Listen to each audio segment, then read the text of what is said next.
தற்போது அரசியல் நிலவரத்தில் நேற்று மாலையிலிருந்து ஒரு பரபரப்பு செய்தி. இப்போது கூட எங்களிடத்தில் எல்லாம் தாய் மீதும் தமிழ் மீதும் தமிழ்நாட்டின் மீதும் அக்கறை உள்ள பெரியவர்கள் சொன்னார்கள். தமிழ்நாட்டை சாராத கர்நாடக மாநிலத்தைச் சேர்ந்த திரைப்பட தயாரிப்பாளரை தமிழக அரசின் டெல்லி சிறப்பு பிரதிநிதியாக நியமித்திருக்கிறார் மாண்புமிகு முதல்வர் விஜய் அவர்கள். இதற்கு முன்பாக தனக்கு ஜாதகத்தை பார்த்து தன்னுடைய ராதன் பண்டிட் அவர்களை தன்னுடைய அரசியல் ஆலோசகராக அவர் நியமித்தார்கள். கடும் கண்டனங்கள் நாடு முழுவதும் எழுந்ததற்கு பிறகு அந்த உத்தரவை ரத்து செய்தார்கள். ஒருவேளை எல்லோருக்கும் ஜாதகம் கணித்து கொடுக்கிற ராதன் பண்டிட் அவர்கள் அவருடைய ஜாதகத்தை சரியாக கணிக்கவில்லையோ என்னவோ, பதவி போட்ட அன்றே பதவிக்கான ரத்தும் வெளியானது. அதன் பிறகு தன்னுடைய மேனேஜராக இருக்கிற ஜெகதீஷ் பழனிசாமி அவர்களை தன்னுடைய அரசு அதிகாரப்பூர்வ உதவியாளராக அவரை நியமித்தார்கள்.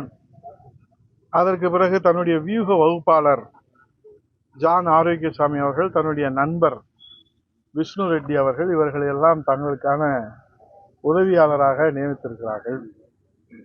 இந்த நியமனங்கள் எல்லாம் நமக்கு ஒன்று மட்டும் புரிகிறது. நட்புக்கு இலக்கணமாக மாண்புமிகு நம்முடைய தமிழ்நாட்டுடைய முதல்வர் இந்த நியமனங்களை செய்திருக்கிறார் என்று நம்மளால் புரிந்து கொள்ள முடிகிறது.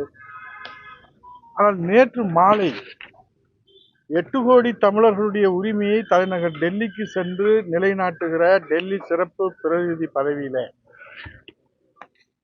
ஒட்டுமொத்த தமிழ் சமுதாயத்திலிருந்து ஒருவர் கூட நம்முடைய மாண்புமிகு முதல்வருக்கு அவர் கண்ணுக்கு தட்டுப்படவில்லையா அல்லது அவருடைய கவனத்திலே வரவில்லையா என்று தெரியவில்லை. கர்நாடக திரைப்பட தயாரிப்பாளராக தெலுங்கு, தமிழ் உள்பட பல ஒளிப்படங்களை எடுத்த வெங்கட் நாராயணா அவரை ஒருவேளை அவர் சமூக நீதி போராளியாக இருந்திருப்பாரோ, சுதந்திர போராட்டத்தில் அவர்கள் பங்கேற்று அவருடைய முன்னோர்கள் பங்கேற்றிருப்பார்களோ நமக்கு வரலாறு தெரியவில்லை. ஏனால் அவர் தமிழர் அல்ல, அவர் கர்நாடகத்தை சேர்ந்தவர். தமிழ்நாட்டினுடைய உரிமையை நிலைநாட்டுவதற்கு ஒரு தமிழர் கிடைக்கவில்லையே என்பதுதான் ஒட்டுமொத்த தமிழ் சமுதாயத்தினுடைய வேதனை. இங்கே எங்களிடத்தில் பல பேர்கள் கருத்துக்கள் சொன்னார்கள். இதுல என்னவென்று சொன்னால், ஏதோ முதல்வர் ஆனால் ஆயுள் முழுக்க அவரே முதல்வராக இருப்பது போல நினைத்து கொண்டு, தமிழ்நாடு அவருடைய அப்பா வீட்டு பாட்டன் வீட்டு சொத்து போல நினைத்து கொண்டு அரசு பதவிகளை தன்னுடைய நட்பு வட்டாரத்தில் இருப்பவர்களுக்கு வாரி வாரி வழங்குவது இப்போது விமர்சனத்துக்கும் விவாதத்துக்கும் உள்ளானாலும் கூட, இது இப்படியே போய்கிட்டே இருந்தால் என்ன நடக்கும் என்று தமிழ்நாட்டிலே பேசிக்கொள்கிறார் என்றால்,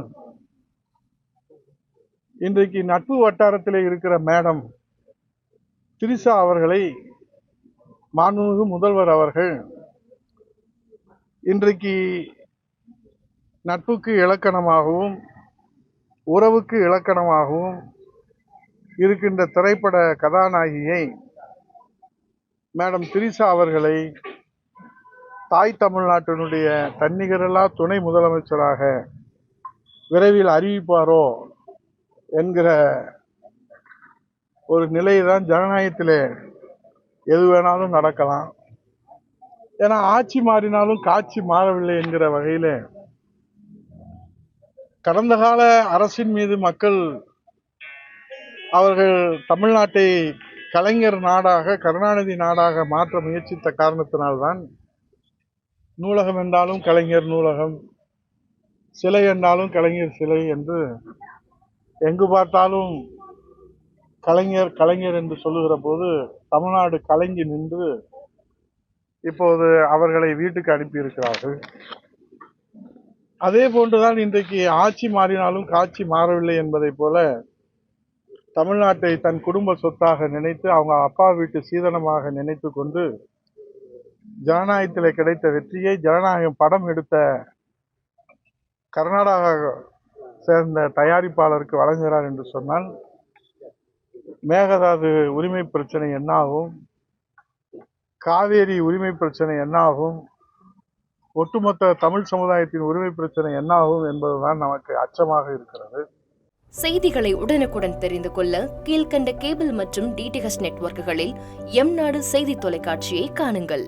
பாதகம் செய்பவரை கண்டால் நாம் பயம் கொள்ளலாகாது பாப்பா. மோதி மிதித்து விடு பாப்பா, அவர் முகத்தில் உமிழ்ந்து விடு பாப்பா. அண்மை செய்திகளை உடனுக்குடன் தெரிந்து கொள்ள இணைந்திருங்கள் எம்நாடு தொலைக்காட்சியுடன்.